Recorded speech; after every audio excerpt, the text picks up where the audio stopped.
তোমার হাতে এমন অভিমান তোমাদের এমনি অভিমান দেহের বাঁধন কাটবে তুমি এমন শক্তিমান তুমি কি এমনি শক্তিমান আমাদের তোমার হাতে এমন অভিমান তোমাদের এমনি অভিমান দেহের বাঁধন কাটবে তুমি চিরদিন কাটবে পিছে চিরদিন রাখবে নিচে চিরদিন কাটবে পিছে চিরদিন রাখবে নিচে এত বল নাই রে তোমার এত বল নাই রে তোমার সবে না সেই তার দেহের বাঁধন কাটবে তুমি এমন শক্তিমান তুমি কি এমনি শক্তিমান আমাদের আমরা তোমার হাতে এমন অভিমান তোমাদের এমনি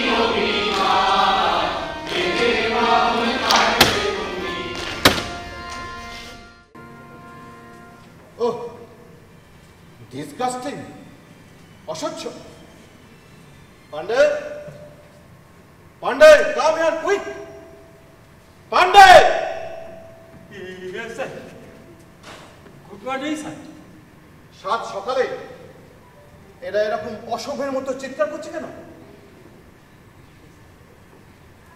ছোট লোক যাচ্ছে অসভ্যতাই তো করবে। সকাল সকাল থানার সামনে এসে প্রভাত ফেল করছে, আমাদেরকে বিপ্লব শেখাচ্ছে স্যার। সব কটাকে জেলে ভরে দাও, তারপর থার্ড ডিগ্রি। কিন্তু কোন চার্জে অ্যারেস্ট করবো স্যার? এ তো রবি ঠাকুরের গান, আট ঘাট বেঁধেই লেখা। এমন লেখা যে সাপ মরবে অথচ লাঠিটিও ভাঙবে না। দেহের বাঁধন কাটবে তুমি এমন শক্তিমান তুমি কি এমনি শক্তিমান আমাদের ভাঙা গড়া তোমার হাতে এমন অভিমান তোমাদের এমনি অভিমান দেহের বাঁধন কাটবে তুমি শাসনে যতই ঘেরো আছে বল দুর্বলেরও শাসনে যতই ঘেরো আছে বল দুর্বলেরও হও না যতই বড় হও না যতই বড় আছে ভগবান আমাদের শক্তি মেরে তোরাও বাঁচবি মেরে আমাদের শক্তি মেরে তোরাও বাঁচবি মেরে বোঝা তোর ভারী হলে বোঝা তোর ভারী হলে ডুববে তোরই খান দেহের বাঁধন কাটবে তুমি এমন শক্তিমান তুমি কি এমনি শক্তিমান আমাদের গড়া তোমার হাতে এমন অভিমান তোমাদের এমনি অভিমান দেহের বাঁধন কাটবে তুমি। এদিকের কি খবর? কোন দিকে স্যার? 7 নম্বর সেলের কয়েদির কোনো পরিবর্তন চোখে পড়লো? লোহাতে তবু মরচে পড়ে, এ তো লোহার চেয়েও সাংঘাতিক। এক গুঁয়ে যদি পাগল একটা। এমন মহিলা আমি কেন, আমার বাপ ঠাকুরটা কেন, আমার 14 গোষ্ঠী কেউ কখনো দেখেনি স্যার। ওর ওই এক গুয়েমি আজ আমি ছোটাবো, এমন প্ল্যান করেছি। পারবেন না স্যার, গত 3 দিনে তো আর কম চেষ্টা করেননি। মানে বাবা বাছা থেকে শুরু করে একেবারে গলাগলির বন্যায় গোষ্ঠী উদ্ধার করে ছেড়েছেন, কিন্তু তিনি তো এক বিন্দুও টলেননি। চলবে, আজ চলবে, টলিয়ে তবে ছাড়বো। জিতেন ব্যানার্জি কতটা ভয়ঙ্কর আর নৃশংস হতে পারে আজ সে বুঝবে। থানার জমাদার দুটোকে খবর দাও, আর একটা সিপাহীকে ডাকো, একটা বিশেষ জিনিস জোগাড় করতে হবে। होली है।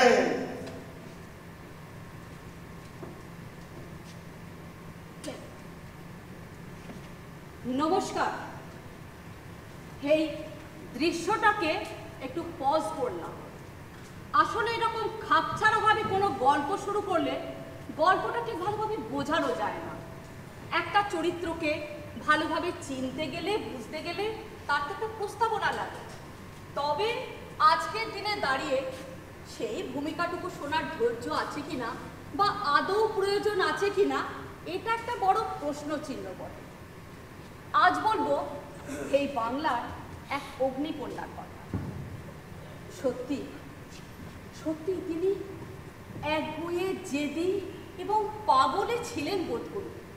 তিনি ননিবালা দেবী, এই বাংলার প্রথম রাজবন্দী বা স্টেট প্রিজনার। 1888 খ্রিস্টাব্দে হাওড়ার বালিতে এক সাধারণ ব্রাহ্মণ পরিবারে তার জন্ম হয়। পিতা ছিলেন সূর্যকান্ত বন্দ্যোপাধ্যায়, মাতা ছিলেন গিরিবালা দেবী। তখনকার দিনের এক প্রথা অনুযায়ী মেয়েদের খুব অল্প বয়সে বিবাহ কার্য সম্পন্ন হতো।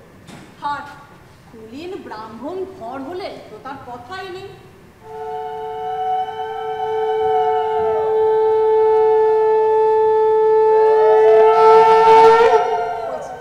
ননিবালা বিবাহ কার্য বুঝি সম্পন্ন হয়ে গেল। এখন সে শ্বশুর বাড়ি যাবে। আমি চলি। হ্যাঁ, শোনো শোনো, বাল্যবিবাহ খারাপ দিক যেমন একটা ছিল, তেমনি ভালো দিকও তো ছিল। বিবাহ হলো দুটি পরিবারের মধ্যে একটা আত্মীয়তা বন্ধন। সেই পরিবারে ছোট্ট শিশুকন্যাটি গিয়ে একটু মানিয়ে গুছিয়ে নেওয়ার সময় পেত। সেই শিশুকন্যাটি শ্বশুরবাড়িতে স্বামী, শ্বশুর, শাশুড়ি, দেওর, ননদ, ভাসুর, যা, ছেলে, মেয়ে, নাতি, পুতি সকলকে নিয়ে একটা একান্নবর্তী সংসার। আর এখন কি হচ্ছে? এখন মধ্য যৌবন বা তার উপরে বিবাহ করে যে যার নিজের সংসার নিয়েই ব্যস্ত। সেখানে ভালোবাসা নেই, আত্মীয়তা নেই, বোঝাপড়া নেই। সেখানে আছে স্বামী স্ত্রী আর খুব বেশি হলে একটি মাত্র সন্তান। দিনে দিনে বেড়ে চলেছে বিবাহ বিচ্ছেদের সংখ্যা। এই দেখো দেখি, আমি নিজের মনে কত কি বলে চললাম। বুঝলে মা, আজকে একটা বিশেষ দিন। আমার ছোট মেয়ে ননিবালা, সে আজ পুতুল খেলা ছেড়ে আজকে শ্বশুর বাড়ি যাচ্ছে। আমরা বেশ দেখে শুনে সব পাত্রের হাতেই তাকে তুলে দিচ্ছি। তুমি একটু মিষ্টি মুখ করে যেও আর তাকে একটু আশীর্বাদ করো, কেমন?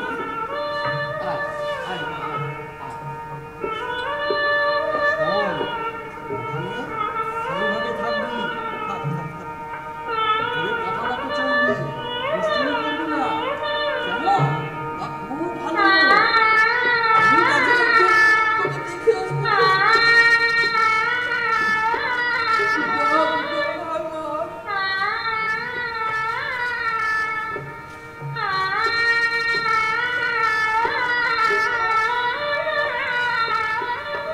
বেশি দিন অপেক্ষা করতে হবে না ঠাকুর মশাই। শৈশব গত হওয়ার আগেই আপনার ননিমা আপনার বুকে আবার ফিরে আসবে। এই কথাটার মানে কি? মানে মানে ভবিষ্যতের সাথে দেখা হওয়ার এই এক বড় সমস্যা। সে বড় কঠোর, নির্মম এবং বাস্তব। আর 5 বছর পরেই এর মানে আপনি বুঝতে পারবেন। আমি চলি। শুনুন শুনুন, আমাকে বলে যান, আমি ঠিক বুঝতে পারছি না আপনার কথাটা কি। ও কি ওখানে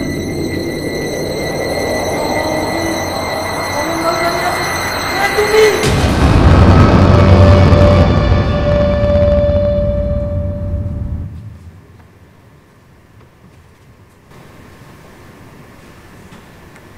এসো যদু, তোমার আসার অপেক্ষায় ছিলাম। পুলিশ এই অঞ্চলে এসেছিল বটে, আশেপাশে খোঁজ খবরও করেছে, তবে বিশেষ কিছু খুঁজে পাইনি। বেশ, তবে আপাতত নিশ্চিন্ত। কিন্তু নতুন ঠিকানার সন্ধান করতে হবে। কিন্তু নতুন বাড়ি ভাড়া পাওয়া খুব সমস্যার হয়ে দাঁড়িয়েছে। পুরুষদের কেউ বাড়ি ভাড়া দিচ্ছে না। একমাত্র কোনো মহিলা থাকলে তার নামে বাড়ি ভাড়া পাওয়া যাচ্ছে। মহিলারা তো আর সশস্ত্র বিপ্লব করবে না, তাই তাদের বাড়ি ভাড়া দেওয়া নিরাপদ। প্রত্যক্ষ সংগ্রামে অংশ না নিয়ে দেশের কাজে সহযোগিতা তো করতেই পারে। রামদা, কলুপাড়ায় যে সেদিন 7টা মাউজার পিস্তল উদ্ধার হয়েছিল, সেগুলোর কি খবর? বিভিন্ন দলের মধ্যে 6টা পিস্তল ভাগ করে দেওয়া হয়েছে, আর আমাদের যুগান্তরের পক্ষ থেকে একটা পিস্তল আমি গ্রহণ করেছি। ভালো। দেখতেই পাচ্ছ, পুলিশ ইতিমধ্যে খানা তল্লাশ শুরু করে দিয়েছে। সুতরাং ওটাকে কোনো বিশেষ গোপনীয় স্থানে লুকিয়ে রাখো। এই দায়িত্ব আমি তোমাকেই দিলাম। এই বিষয়ে আপাতত কথাবার্তা না হওয়াই ভালো। আচ্ছা। একদিকে পুলিশের আক্রমণ, অন্যদিকে দলের জায়গার অভাব, এর মধ্যে মুষ্টিমেয় কয়েকজন মিলে স্বাধীনতার যুদ্ধ কেমন করে করব তা বুঝতে পারছি না। পরিস্থিতি যত প্রতিকূল হবে, ততই বাড়বে জেদ, বাড়বে শক্তি, আত্মবিশ্বাস। যদি তোর ডাক শুনে কেউ না আসে, তবে একলা চলো রে। কিন্তু সেই কাজ করতে হবে অতি সাবধানতায়, চারিদিকে সজাগ সতর্ক দৃষ্টি। কে কে ওখানে? ভেতরে এসো। আরে পিসিমণি, তুমি কখন এলে? এসো এসো, বসো বসো বসো, এসো এসো এসো এসো, বসো। এরা বুঝি তোর বন্ধু? না না, বন্ধু নয়, বন্ধুর চেয়েও বেশি। দাঁড়াও, এদের সাথে পরিচয় করিয়ে দিই।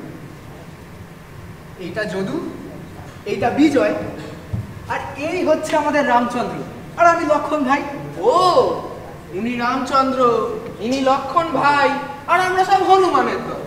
এটা কেমন হলো পিসিমণি, আপনি বলুন। পিসিমণি কই? তুমি তো আমাদের সীতা দেবী। কেমন স্নিগ্ধ পবিত্র রূপ, ওনার পায়ে হনুমান হয়ে থাকাটাও ভাগ্যের বিষয়। হ্যাঁ, সীতা দেবী বটে। অপমানের লাঞ্ছনায় সে হতভাগী পাতালে ঠাঁই পেয়েছে, কিন্তু আমি তো তাও পাচ্ছি না। 16 বছর বয়সে বিধবা, সমাজের বিধিনিষেধের অত্যাচারে ঘর ছাড়া।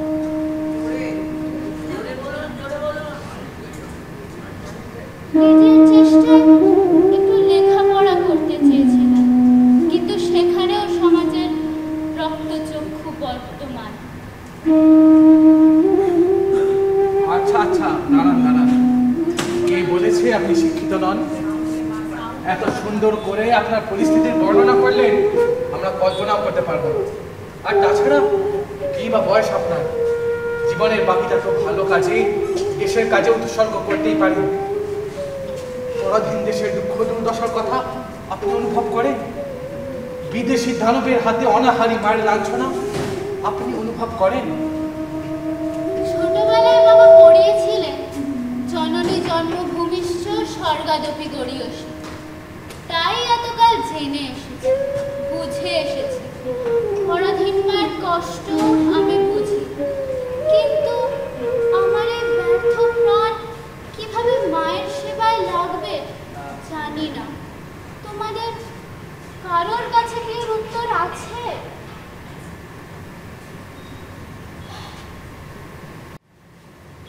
ব্যর্থ প্রাণের আবর্জনা পুড়িয়ে ফেলে আগুন জ্বালো, আগুন জ্বালো। ব্যর্থ প্রাণের আবর্জনা পুড়িয়ে ফেলে আগুন জ্বালো, আগুন জ্বালো। একলা রাতের অন্ধকারে আমি চাই পথের আলো, একলা রাতের অন্ধকারে আমি চাই পথের আলো। আগুন জ্বালো, আগুন জ্বালো। ব্যর্থ প্রাণের আবর্জনা পুড়িয়ে ফেলে আগুন জ্বালো, আগুন জ্বালো। দুন্দুভিতে হলো রে কারাঘাত শুরু, বুকের মধ্যে উঠল বেজে গুরু গুরু গুরু গুরু। দুন্দুভিতে হলো রে কারাঘাত শুরু, বুকের মধ্যে উঠল বেজে গুরু গুরু গুরু গুরু। পালায় ছুটে সুপ্তি রাতের স্বপ্নে দেখা মন্দ ভালো, আগুন জ্বালো, আগুন জ্বালো। ব্যর্থ প্রাণের আবর্জনা পুড়িয়ে ফেলে আগুন জ্বালো, আগুন জ্বালো। নিরুদ্দেশের পথে কামাই ডাক দিলে কে, দেখতে তোমায় না যদি পাই, নাইবা দেখি নিরুদ্দেশের পথে আমায় ডাক দিলে কে, দেখতে তোমায় না যদি পাই, নাইবা দেখি। ভিতর থেকে ঘুচিয়ে দিলে চাওয়া পাওয়া, ভাবনাতে মোড় লাগিয়ে দিলে ঝড়ের হাওয়া। ভিতর থেকে ঘুচিয়ে দিলে চাওয়া পাওয়া, ভাবনাতে মোড় লাগিয়ে দিলে ঝড়ের হাওয়া। বজ্র শিখায় এক পলকে মিলিয়ে দিলে সাদা কালো। আগুন জ্বালো, আগুন জ্বালো। ব্যর্থ প্রাণের আবর্জনা পুড়িয়ে ফেলে আগুন জ্বালো, আগুন জ্বালো। আজ থেকে ভাই অমর আমাকে তোমাদের যুগান্তর দলের সদস্য করে নাও। দেশের জন্য যদি এক কণাও করতে পারি, তাহলে আমার কলঙ্কিত জীবনের অভিশাপ কিছুটা ঘুচবে। স্বাধীনতার মন্ত্রে আমাকে দীক্ষা দাও ভাই। দেশ মাতাই তোমাকে দীক্ষা দিয়েছে পিসিমণি। তোমার দৃঢ়চেতা ভঙ্গি, চোখের গভীর দৃষ্টি সে প্রমাণ দিচ্ছে সঠিক সময় দেশের প্রয়োজনে তিনি তোমাকে ডেকে নিয়েছেন। বন্দে মাতরম, বন্দে মাতরম। ভাই অমরেন্দ্র, আজ থেকে উনি তোমার পিসিমণি নন, উনি আমাদের দলের চোখের মণি। আপনি আমাদের সাহস, শক্তি, অনুপ্রেরণা। দলের অনেক গুরু দায়িত্ব আপনাকে বহন করতে হবে। যাক, অনেক বেলা হলো, আপনি এখন আসুন মণিমা। আপনাকে পায়ে হেঁটে অনেকটা পথ ফিরতে হবে। আমরা না হয় আপনার সঙ্গে যোগাযোগ রেখেই চলব। দলের জন্য কতটা করতে পারবো জানি না, কিন্তু মনে হচ্ছে এক লহমায় একটা নতুন দিগন্ত খুলে গেল। নতুন করে বাঁচার আলো দেখতে পাচ্ছি। ঈশ্বরকে ধন্যবাদ, এই দিনের জন্যই তিনি এই অভাগিনীকে বাঁচিয়ে রেখেছিলেন। আসি ভাই, তোমরা ভালো থেকো, সাবধানে থেকো।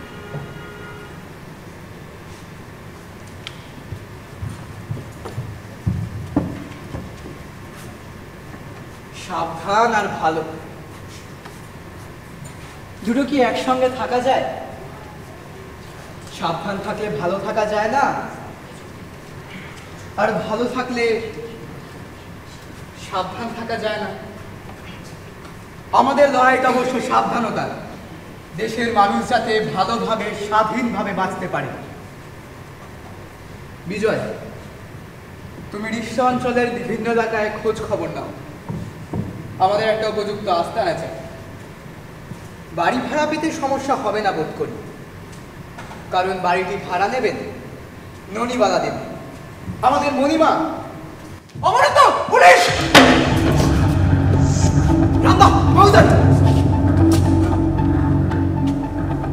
কি ব্যাপার এখানে হঠাৎ? আপাতত আপনাকে গ্রেপ্তার করা হলো। বাকি সদস্যদের সন্ধান পেলে তাদেরকেও তুলে নিয়ে যাব। কিন্তু আমার অপরাধটাকে শুনি। ছি ছি, অপরাধ কেন? বরং বলুন, দেশের প্রতি মহান দায়িত্ব, কর্তব্য। ঠিকই তো বুঝেছেন দেখছি। তাহলে দেশবাসী হয়ে দেশের মানুষদের সঙ্গে বিশ্বাসঘাতকতা করছেন কেন? বিশ্বাসঘাতকতা কই? সসম্মানে আপনাকে ইংরেজ রাজবাহাদুরের অতিথিশালায় অতিথি করা হচ্ছে। খাওয়া থাকা সবই তো বিনামূল্যে। বিনিময়ে কয়েকটা সহজ প্রশ্নের উত্তর দিতে হবে। আশা করি আপনি এই প্রস্তাব সানন্দে গ্রহণ করবেন। সিপাই, হাত কড়া লাগাও।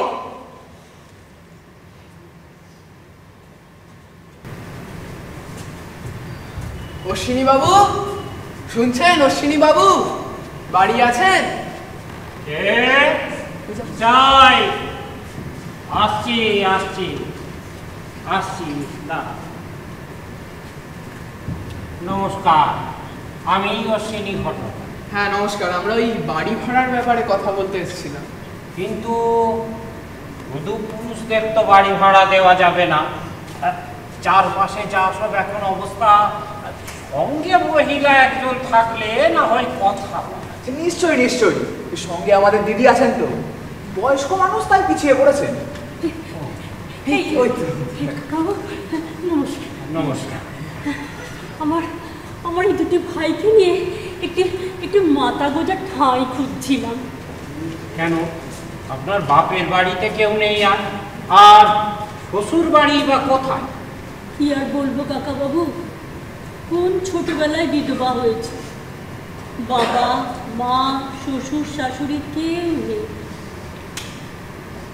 ভাই দুটির একটি রিক্সায় চটকলে কাজ পেয়েছে, আর একটি কাজ করে মিষ্টির দোকান। তাই একটি ভদ্রসভ্য পাড়ায় একটা বাড়ি কিনছিলাম।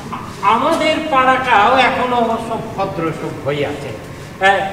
এদিকে ওই বিপ্লবী ডাকাতদের এখনো নজর পড়েনি কিনা, তাই মোটামুটি এখনো শান্তিতেই বাস করছে। এমন করে বলছেন কেন কাকাবাবু? বিপ্লবীরা তো নিজেদের আত্মীয় পরিজন সব ছেড়ে আমাদের সুখ শান্তির জন্যই লড়াইটা করছে। থামো থামো বাপু, থামো থামো। তোমার কথাবার্তা তো ঠিক ভালো ঠেকছে না।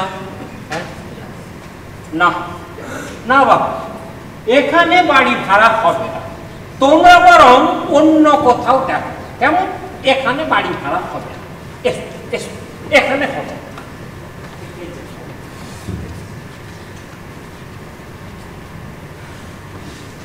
দেশের মানুষই দেশের শত্রু, এরা কি স্বাধীনতা চায় না? আমরা কিন্তু এখানে অন্য উদ্দেশ্য নিয়ে এসেছি। অমরেন্দু কিন্তু আমাদের এখানে বারবার সংযত থাকতে বলেছে।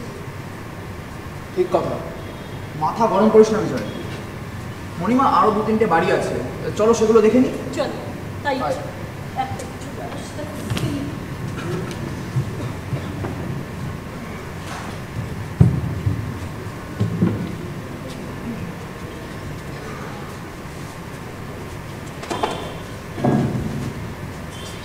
এসো বাপু এসো, হরে কৃষ্ণ হরে কৃষ্ণ। এসো মা, সাবধানে এসো।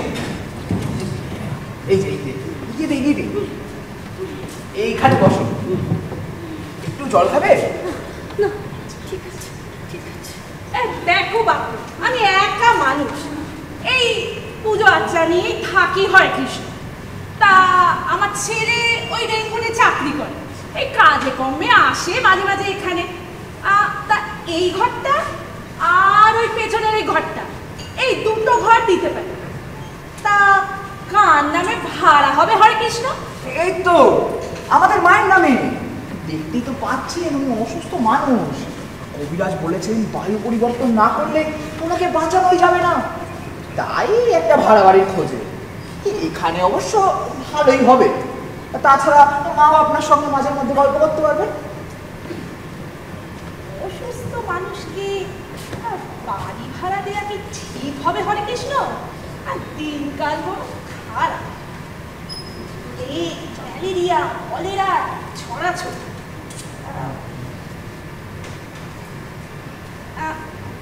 তোমরা বরং 3 মাস পরে এসে খবর নিও হরে কৃষ্ণ। এখন এসো হরে কৃষ্ণ, আমার আবার গোপালকে খেতে দেওয়ার আছে। হরে কৃষ্ণ হরে কৃষ্ণ। গোপালকে খেতে দেবেন? কি আশ্চর্য, গোপাল তো আমাদের কাছে, উনি কি করে খেতে দেবেন? এই গোপাল আমাদের কাছে কিরকম? আহা, এই যে মণিমা, তিনি আমাদের ননী গোপাল, আর তুমি আমাদের যদু গোপাল। তুই বড্ড বাচাল হয়েছিস, এখন থাম। এইবার যাব মদন গোপাল বাড়ুজ্জেদের বাড়ি। মণিমা, তুমি ওই গাছতলার নিচে বসে একটু বিশ্রাম করো, আমরা কখন বাড়িটা দেখে আসি। আসো আসো। এখানেও গোপাল, সত্যি গোপালের গোপালময় জগৎ। জয় গোপাল, নিত্য গোপাল, বেণু গোপাল, গৌর গোপাল। আসেন আসেন আসেন, এই হলো গিয়ে আমার বাড়ি, বুঝেছি না? এই কি বলে মানে লোকে দেখতে আসে কিন্তু নেই না, এটাই প্রথমেই আমার দুখানা শর্ত আছে। কি বলে মানে বাড়িটা একটু ভাঙ আছে ওরা, আর ওই চারিদিকে ঝোপ জঙ্গল আছে বলে অনেকে এটাকে হানা বাড়িও বলে। কি বলে মানে ওই লোকে ভয়ে এইদিকে আসে না, তো ওই জন্য ভাড়াটা কিছুটা কমই দেব। কি বলে মানে আমার দ্বিতীয় শর্তটি হলো আপনাদের ওই পিসিমার নামেই কিন্তু ভাড়াটা নিতে হবে। ভূত প্রেত নিয়ে আমাদের কোনো চিন্তা নেই না, ভূতের ওঝা আমাদের সঙ্গেই আছে। শুনুন, প্রাথমিকভাবে এই বাড়িটা আমাদের পছন্দই হয়েছে, আর তাছাড়া ভাড়াটা কম করলে সুবিধাই হবে। তা আমরা বরঞ্চ বাড়িটা একটু ভালো করে দেখে নিই। নিশ্চয় নিশ্চয়, আপনার একটু ঘুরে ঘাড়ে একটু দেখে নেন। আরে আমার তো ওই পুকুরের ধারে মানে ওই বাজারের সামনে আমার আরো একটি বাড়ি আছে। কি বলে মানে পরিবার নিয়ে তো আমি ওখানেই থাকি। এই অনেকটা বেলা হয়ে গেল তো, এই পুকুরে একটু ডুব দিয়ে আমি একটু মুখে অন্ন তুলে আসি। তাহলে আমি আসি। ভূতের বোঝাও কি বুঝলে যদুদা? পুরো বাড়ি, পাশে জঙ্গল, ভূত প্রেত, বাদুড়, পেঁচা, শিয়াল, ভাল্লুক। প্রয়োজনে এই জঙ্গল দিয়ে যাতায়াত করা যাবে, আর তাছাড়া নিরিবিলিতে দলের কাজে সুবিধাও হবে। অমরদার নিশ্চয়ই পছন্দ হবে। শুধু খারাপ লাগে রামদার জন্য। রামদার রাম গাঁটটা গুলো না খেলে মাথাটা ঠিক পরিষ্কার হয় না। দলের পক্ষ থেকে আরো বড় সমস্যা ওই মাউজার পিস্তলটা। ওটা কোথায় লুকানো আছে সেটা একমাত্র রামদা জানে, অথচ অ্যারেস্ট হওয়ার আগে বলেও যেতে পারলো না। ওটা জানাটা খুব দরকার ছিল। আমরা তো থানার ধারে কাছেও যেতে পারবো না। একমাত্র বাড়ির কোনো মহিলা আত্মীয় থাকলে দেখা করে জেনে আসতে পারতো। একটা কাজ করা খুব দরকার ছিল। কি কাজ? দরকার ছিল রামদার অন্তত একটা বিয়ে করা? ও তুই একটা ডানা কাটা বাদুড়।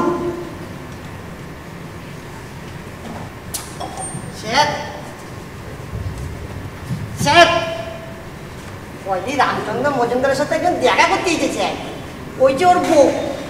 কি নাম? গোবিন্দলাল মন্ডল স্যার। বলি রামচন্দ্রর বউয়ের নামটা কি? সীতা দেবী স্যার। খুব ভালো, যাও ঘরে লইয়া আইসো। আচুন আচুন আচুন আচুন আচুন আচুন স্যার। ও তা তুমি রামচন্দ্র মজুমদারের স্ত্রী? তা বলি নামটা কিটা? কিছু করিনি, ওকে ছেড়ে দিন দারোগা বাবু। ও শরীরটা ভালো না, ছেড়ে দিন দারোগা বাবু।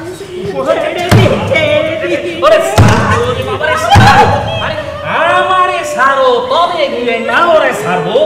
শোনো, সরকার বাহাদুর অনেক পলিটিক্যাল কারণে অ্যারেস্ট মানে বন্দি করছে, এমনি এমনি সারণ যাইব না। ও বাবা গো, আমার কি সর্বনাশ হলো গো, আমি এখন কোথায় যাবো, কি খাবো, আমার মেয়ে কি হবে? ও দারোগা বাবু, আমাকে ছেড়ে দিন। ও আর কিছু করবে না, ও ছেড়ে দিন। ও আর পাল্টি কাজ করবে না, ছেড়ে দেন।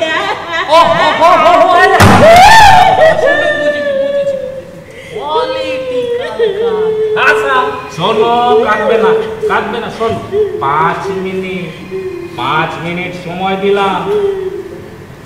তুমি গিয়ে তোমার বরের ও যেন দলের লোকের নাম গুলান আমারে কইয়া দেয়, আর যে যেখানে বাসা দিয়েছিল সেই ঠিকানাগুলো যেন আমারে কইলা দেয়। আইলে বড় আমি ওরা সাইডা দিব। এই শোনো, ওরা নিয়ে যাও 3 নম্বর ছেলে, গিয়ে বলো ওনার বাড়ি থেকে ওনার বউ দেখা করতে এসে যাও, যাও। আচ্ছা আচ্ছা। রামচন্দ্র মজুমদার, রামচন্দ্র মজুমদার, তোমার বউ সীতা দেবী তোমার সঙ্গে দেখা করতে আইছে। আছো। শোনো, কোনো পলিটিক্যাল কথাবার্তা নয়, শুধু কেমন আছো, কি করছো, কি খাচ্ছ, ব্যাস। 5 মিনিট চুপ চুপ।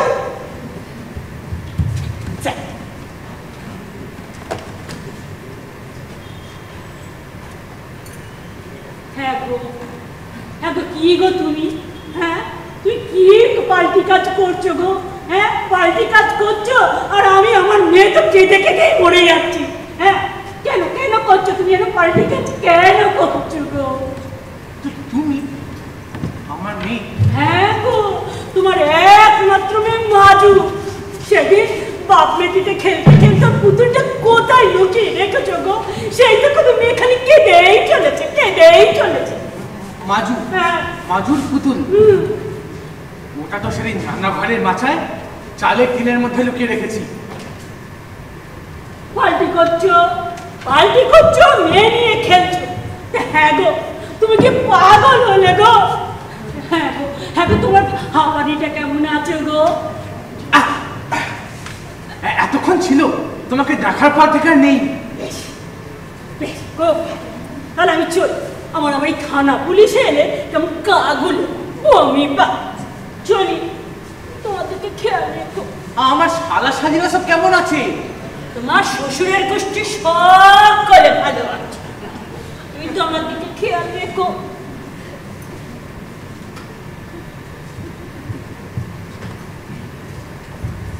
এই ঈশ্বর, আমার এই ছোট্ট মেয়েটার মুখে যেন খুব তাড়াতাড়ি হাসি ফোটে।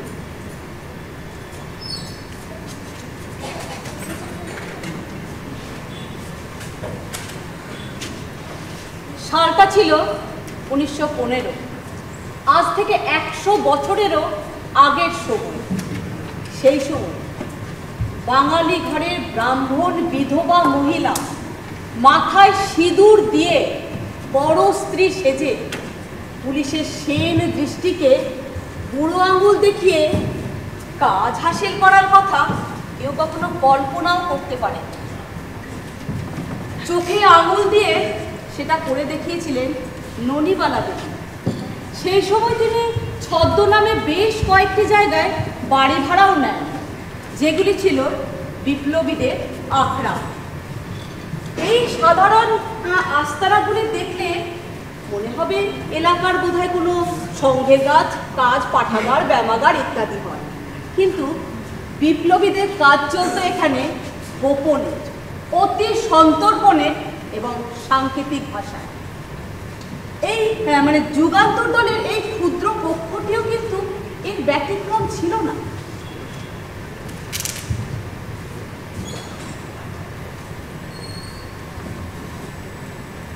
ওঠো, জাগো, স্বপ্ন নহে আর, স্বপ্ন রচনা শুধু হবে। কর্ম হেথা গাঁথে মালা যার, নাহি সূত্র বৃন্ত মূলহীন।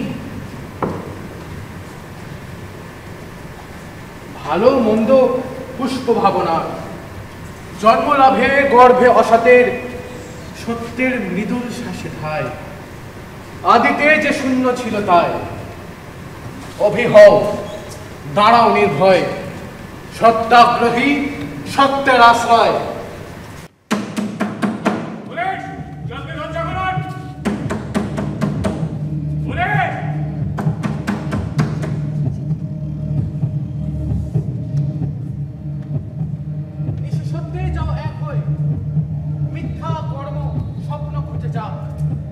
কিংবা থাক স্বপ্ন লীলা যদি,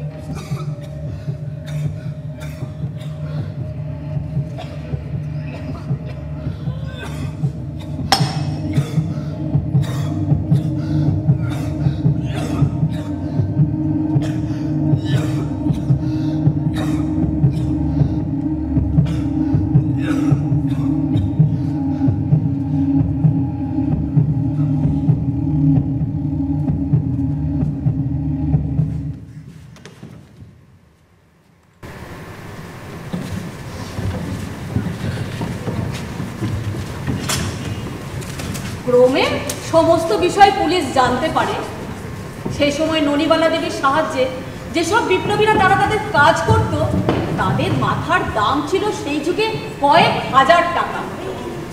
পুলিশ তৎপর হয়ে উঠল ননিবালা দেবীকে ধরার জন্য। তাকে না পেয়ে পুলিশ তুলে নিয়ে এলো তার বাবা সূর্যকান্ত বন্দ্যোপাধ্যায়।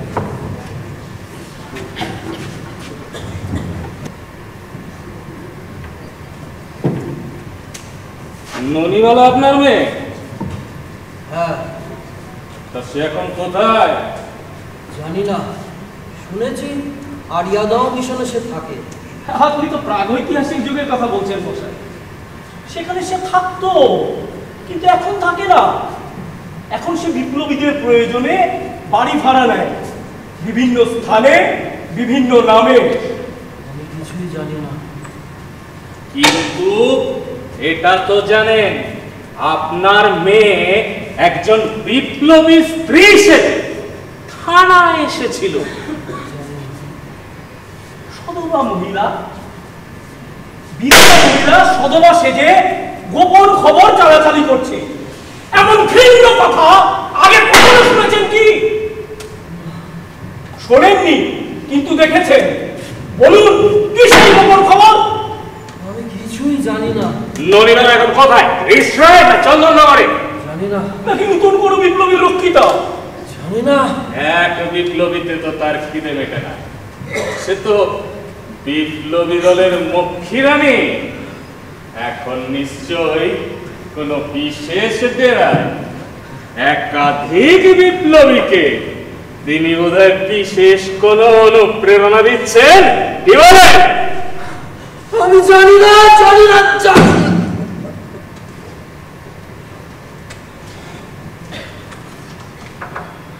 মণিমা, হুগলি জেলার সর্বত্র পুলিশ কুকুরের মতো হন্যে হয়ে তোমায় খুঁজছে। তোমার কাজ কর্ম গতিবিধির ব্যাপারে ওরা সব জানতে পেরে গেছে। যত তাড়াতাড়ি সম্ভব তোমাকে এখান থেকে সরানোর ব্যবস্থা করতে হবে। প্রভুদা ব্যবসার কাজে পেশোয়ার যাচ্ছে। আমি ওনার সঙ্গে চলে গেলে সব সমস্যা সমাধান হয়ে যায়, কিন্তু উনি নিয়ে যেতে রাজি হচ্ছেন না। আমার অসুবিধাটা বোঝ নি। একজন বিধবা মহিলাকে আমি কি করে সঙ্গে নিয়ে যাই? এই লোকেরা কি বলবে? প্রভুদা, লোকেতে অনেক কথাই বলে। লোকের বলাতে শিশুকন্যার বিয়ে হয় আত্মরা বুড়োর সঙ্গে। লোকের বলাতেই সতীদাহের নামে বালিকাদের পুড়িয়ে মারা হয়। লোকের বলাতেই নিষ্পাপ বিধবারা অর্ধারে বাঁচে। লোকের বলাতেই বিধবাদের সমস্ত অনুষ্ঠান থেকে তাদের বঞ্চিত করা হয়। লোকের কথা শুনতে শুনতে যুগের পর যুগ, যুগের পর যুগ কেটে যায়, কিন্তু পরাধীনতার অন্ধকার কাটে। প্রভুদা, মণিমা ঠিকই বলছে। এখানে থাকলে পুলিশের নজরে পড়বেই। তোমার সঙ্গে যাওয়াই একমাত্র রাস্তা। প্রভুদা, ছোটবেলায় আমায় বলতে মনির পুতুল, আর আজ বলছো বিধবা মহিলা।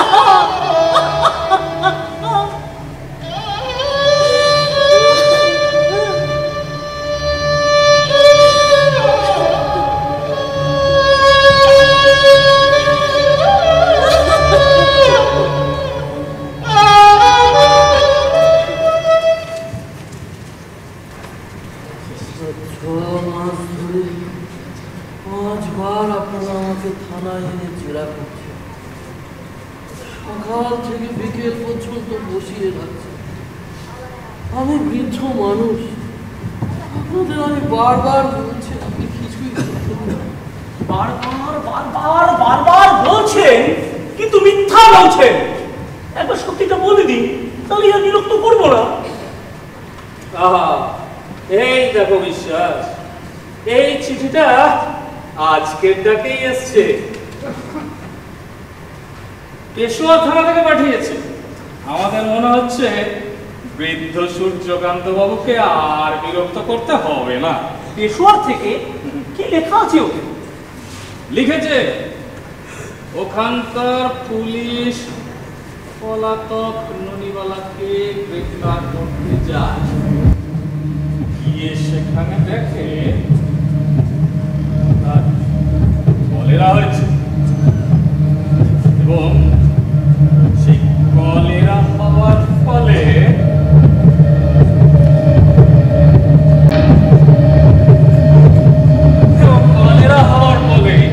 তাকে স্ট্রেচারে করে থানায় নিয়ে আসতে হয়। থানায় নিয়ে আসার পর শুশ্রূষা করার পর তাকে পাঠানো হয়েছে কাশিতে এবং এই মুহূর্তে তিনি আছেন কাশী থানার ডেপুটি সুপার জিতেন ব্যানার্জির আন্ডারে। আর শুনেছি জিতেন ব্যানার্জির জাদুতে নাকি বোমারাও কল কল কল কল করে কথা বলে ওঠে। কি বলে?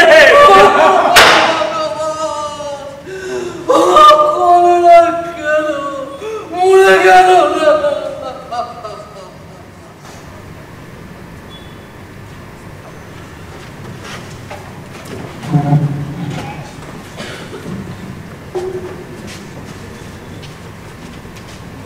আবারও আসতে হলো। এই অধ্যায়ে আমি একেবারেই আসতে চাইছিলাম না, কিন্তু ডিরেক্টর আমাকে একরকম জোর করে পাঠালেন। নাটকের প্রথম দৃশ্যে আপনারা কাশী থানায় জিতেন ব্যানার্জি এবং তার সহকারীর কথোপকথন শুনেছিলেন। আজ হচ্ছে সেই দিন।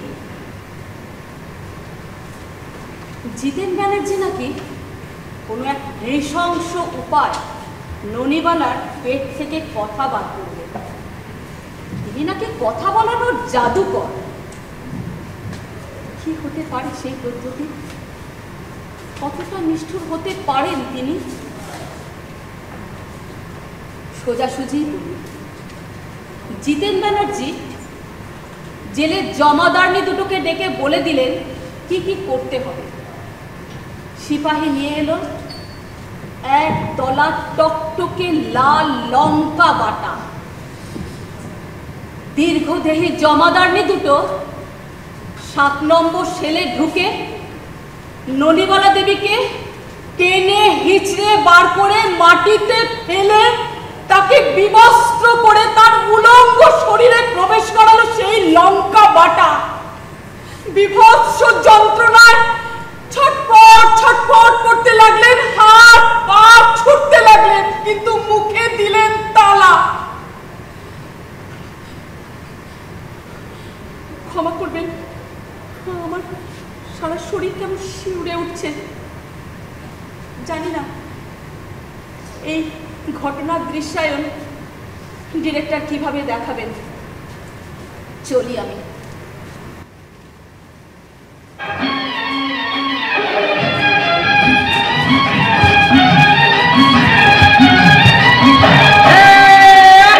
आज न छोड़ेंगे,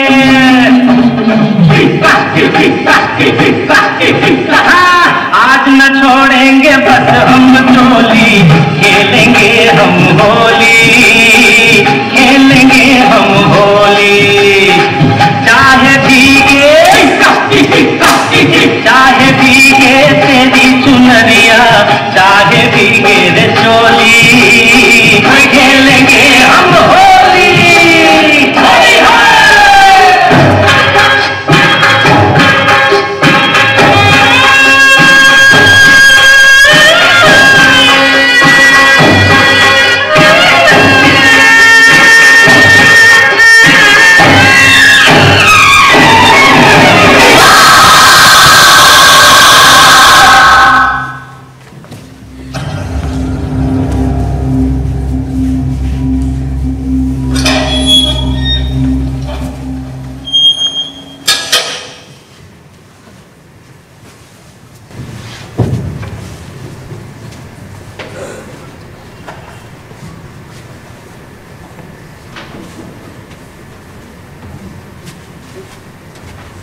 সেদিন ভাড়া বাড়িতে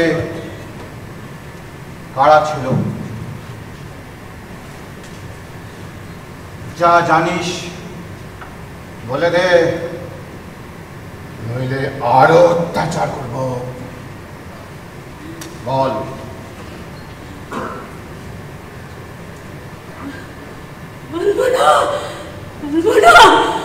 নিয়ে যা, ওকে অন্ধকার স্থলে বন্দি করে দে, ঠিক কথা ফুটবে।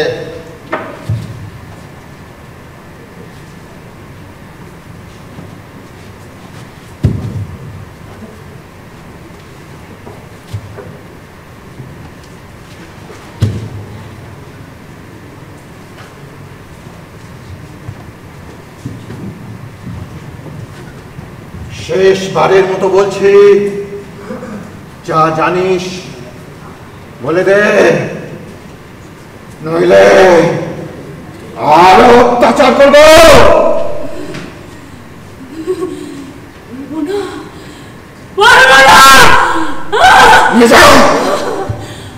অন্ধকার স্থলে বন্দি করে দে, জল খাবার সব বন্ধ, ঠিক কথা বলবে। কত বড় জেদি পুরুষকে কথা বলিয়ে ছাড়লাম, আর এ তো সামান্য মেয়ে মানুষ। সাহেব সাহেব, কয়দিন নড়িবেলা অজ্ঞান হয়ে গিয়েছে, মাটিতে পড়ে আছে, বাঁচবে কিনা সন্দেহ। ডাক্তারকে খবর দে।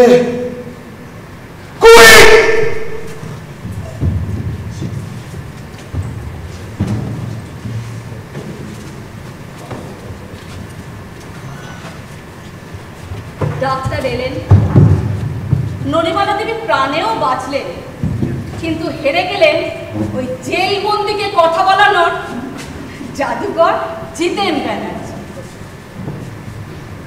হাল ছেড়ে দিয়ে পুলিশ কাশি থানা থেকে ননিমালা দেবীকে নিয়ে এলেন কলকাতার প্রেসিডেন্সি জেলে। সেখানে এসে তিনি খাওয়া দাওয়া সব বন্ধ করলেন। জেল কর্তৃপক্ষের শত অনুরোধেও তিনি খেতেন না। প্রত্যেক দিন সকাল 9টায় তাকে নিয়ে আসা হতো গোয়েন্দা অফিসে।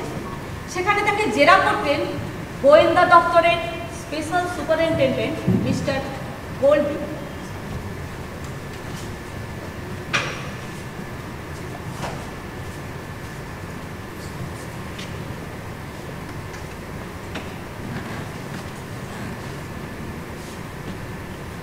আপনাকে কিছুদিন এখানেই থাকতে হবে। কিন্তু এ কি শুনছি,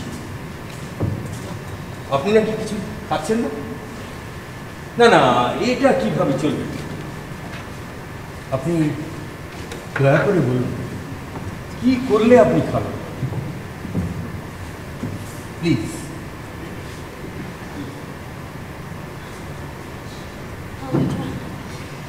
আমি যা চাইব তাই করবেন। নিশ্চয়ই, বলুন কি চান আপনি? আমাকে বাগবাজারে শ্রী শ্রী রামকৃষ্ণ পরমহংসদেব স্ত্রী সারদা দেবীর কাছে রেখে আসুন, তাহলে আমি খাবো। Okay okay, no problem, no problem at all. আপনি এক কাজ করুন, এই কথা জানিয়ে ইংরেজ সরকারকে একটা দরখাস্ত আই মিন অ্যাপ্লিকেশন লিখি।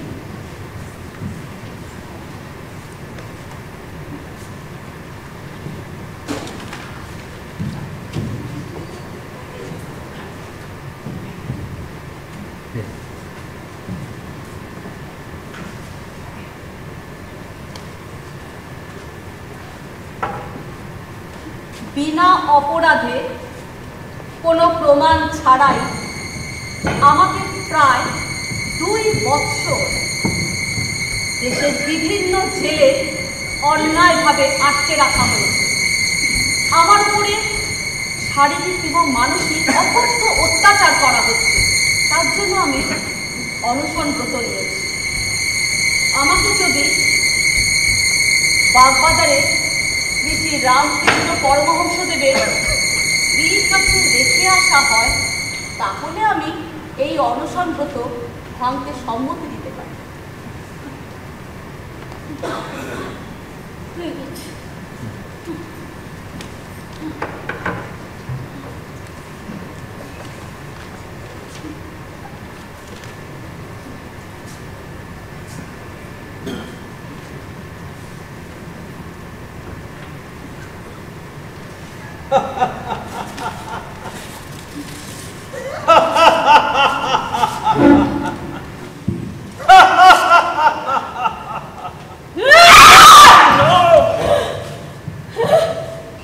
বরখাস্ত ছিঁড়ে তো আমায় দেখতে পারছে না কেন? আমাদের দেশের মানুষের কোনো মান সম্মান নেই কেন? কেন?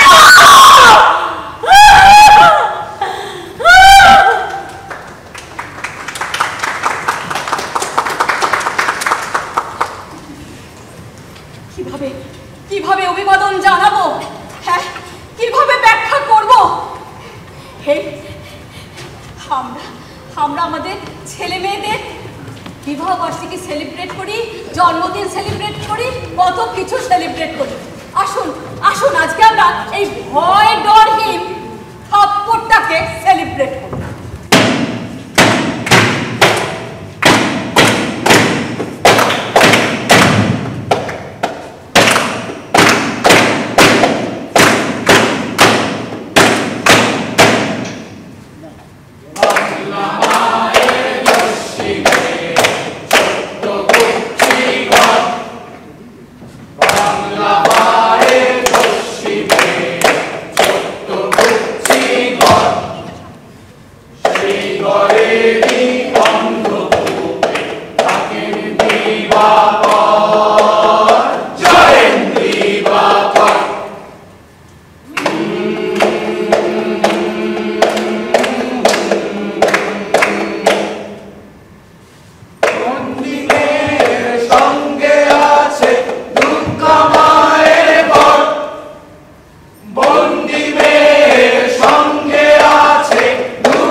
শুনুন, আমি এই জেলার ম্যাজিস্ট্রেট। সরকারের হয়ে আপনার সঙ্গে আমি দেখা করতে এসেছি। আজ 20 দিন হয়ে গেল আপনি কিছু না খেয়ে আছেন। দয়া করে বলুন, কি করলে আপনি জেলের মধ্যে খাওয়া দাওয়া করবেন?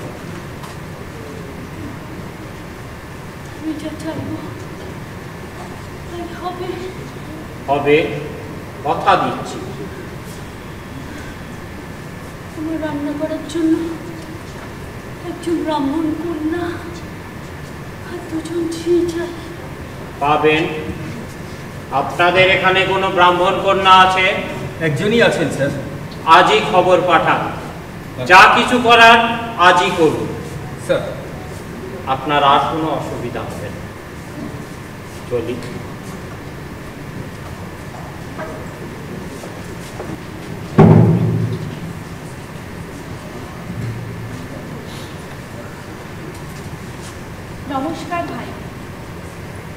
জন্য হাড় ভাঙা পরিশ্রম থেকে একটু মুক্তি পেলাম। প্রতিদিন আমাকে আধমন ডাল ভাঙতে হতো। কিন্তু তুমি কি আমার পরিচয় জানো?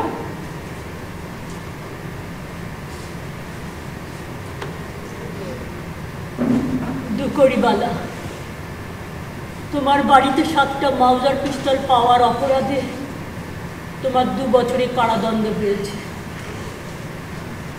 বুঝেছি, সবটাই তোমার সুপরিকল্পিত।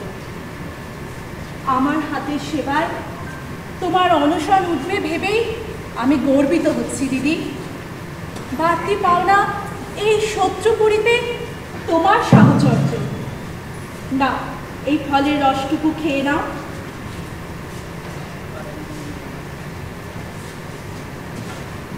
ননিবালা দেবীর গল্প এখানেই প্রায় শেষ। 1919 সালে তিনি মুক্তি লাভ করেন। জেল থেকে বেরিয়ে আত্মীয় পরিজনদের অনাদর, অবহেলা এবং লাঞ্ছনা ছাড়া কিছুই তার কপালে জোটেনি। শোনা যায় উত্তর কলকাতার একটি বস্তির ঘুপচি ঘরে তিনি ভাড়া থাকতেন আর জীবিকা নির্বাহের জন্য সুতো দিয়ে পৈতে বানাতেন। 1965 সালে তিনি জীবনাবসান হয় তার অসহায় এবং নির্বান্ধ অবস্থায়। আমাদের দেশের ক্ষুদ্র বুদ্ধি এবং স্বার্থান্বেষী মানুষ এই ইতিহাস অনায়াসেই ভুলে গেছে। তবে আমরা জানি দেশের স্বাধীনতা প্রাপ্তিতে তিনি কতটা খুশি হয়েছিলেন। আসুন আমরা বরং দেখি 1947 সালের 14ই আগস্ট ঠিক রাত 12টার সময় তিনি কি করছিলেন।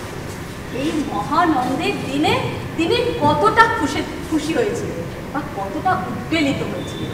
আসুন আমরা বরঞ্চ সেটা দেখি।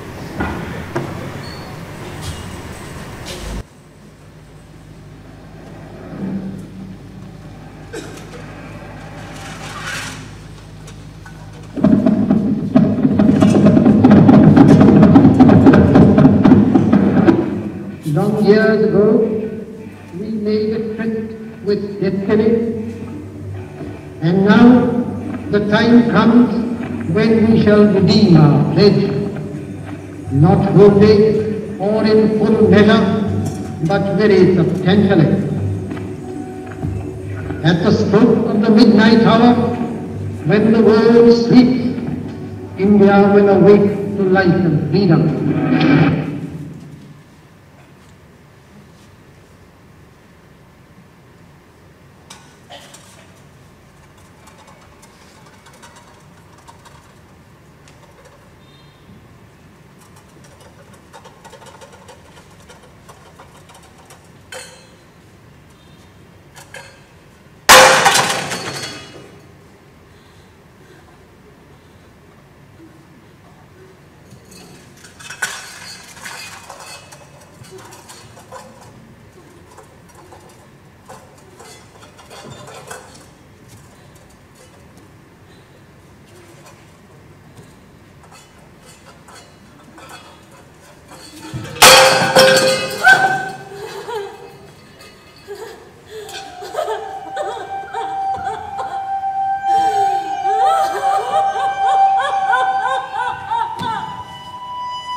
আরে ভুল করেছো, এগো এগো, এতটা এগোতে বলেছি, পেছো পেছো পেছো, ব্যাস এই ঠিক আছে। আর এটা ময়লা আছে, একটু মুছে দাও, কিছু দেখাও না চোখে, এত বড় একটা অনুষ্ঠান। Hello hello, mike testing, 1 2 3 4। বন্ধুগণ, অনেক মেহনত করে, অনেক মাথার ঘাম পায়ে ফেলে আমরা মাননীয়া ননিবালা দেবীর বাসস্থান খুঁজে পেয়েছি। এই বিকাশ, বিকাশ, হ্যাঁ যা বলছিলাম, এই সেই মহিষী নারী যিনি স্বাধীনতার যুদ্ধে ঝাঁপিয়ে পড়ে স্বাধীনতা আন্দোলনে অংশ নিয়ে প্রাণ, না না না, প্রাণ নয়, প্রাণ নয়, মানে মন প্রাণ সব সঁপে দিয়েছিলেন। আরে এই বিকাশ, তুমি কোথায় গেলে? আমরা আমরা আজকে এই মহিষী নারীকে এই মঞ্চে সংবর্ধিত করে আমরা নিজেরাই সম্মানিত হতে চাই। সরকারের পক্ষ থেকে মাননীয়া ননিবালা দেবীর হাতে তার পেনশন বাবদ আমরা আজ তুলে দেব নগদ 50 টাকা। আরে এই বিকাশ, কোথায় গেলে? আরে দেখো না বিকাশ, দেখো কোথায় গেলে। বন্ধুগণ, আপনারা স্মরণ করুন, আপনারা স্মরণ করুন একবার সেই বিশ্ববিখ্যাত চর, সেই দুনিয়া কাঁপানো চর, যে চর নাড়িয়ে দিয়েছিল গোটা ইংরেজ সাম্রাজ্যের ভিত। আমরা সেই মহিষী নারীকে আজকে আমাদের মধ্যে পাবো। আমরা আপ্লুত, আমরা আনন্দিত। আরে এই বিকাশ, ক্যামেরাটা নিয়ে রেডি হও। যখন ওনার হাতে এই টাকাটা তুলে দিতে চাইবো, তখন বেশ ভালো করে একটা ছবি তুলবে। কালকে খবরের কাগজের হেডলাইন, মাননীয় ননিবালা দেবীর সঙ্গে আমি। কি দারুণ! যা বলছিলাম, হ্যাঁ ওই ওই উনি আসছেন, আসছেন সেই টাইগ্রেস, সেই মাননীয় ননিবালা দেবী। আমরা অধীর আগ্রহে অপেক্ষা করছি তার জন্যে। আসছে সেই মহেন্দ্রক্ষণ, যে মহেন্দ্রক্ষণে আমরা তার মতন বিরাট মাপের মহিষী নারীকে আমাদের মধ্যে পেয়ে ধন্য হব। আমরা তার হাতে সরকারের পক্ষ থেকে নগদ 50 টাকা তার পেনশন বাবদ। আসুন আসুন ম্যাডাম, আসুন প্লিজ, আসুন। ওই তিনি আসছেন, ধীর পদক্ষেপে, ধীর পায়ে উনি এগিয়ে আসছেন আমাদের সঙ্গে। মাননীয়া ননিবালা দেবী আমাদের অত্যন্ত আনন্দের ক্ষণ, আমাদের সেই মহেন্দ্রক্ষণ। আসুন আসুন ম্যাডাম, আসুন আসুন আসুন আসুন আসুন আসুন ম্যাডাম, এই নিন সরকারের পক্ষ থেকে আপনার পেনশন বাবদ নগদ 50 টাকা।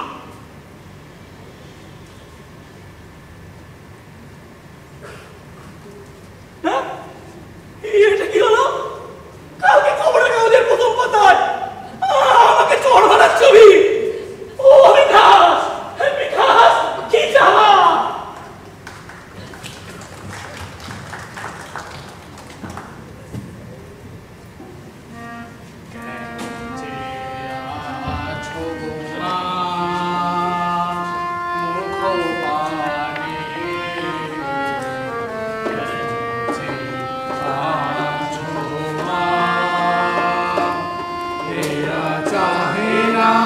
তোমারে চা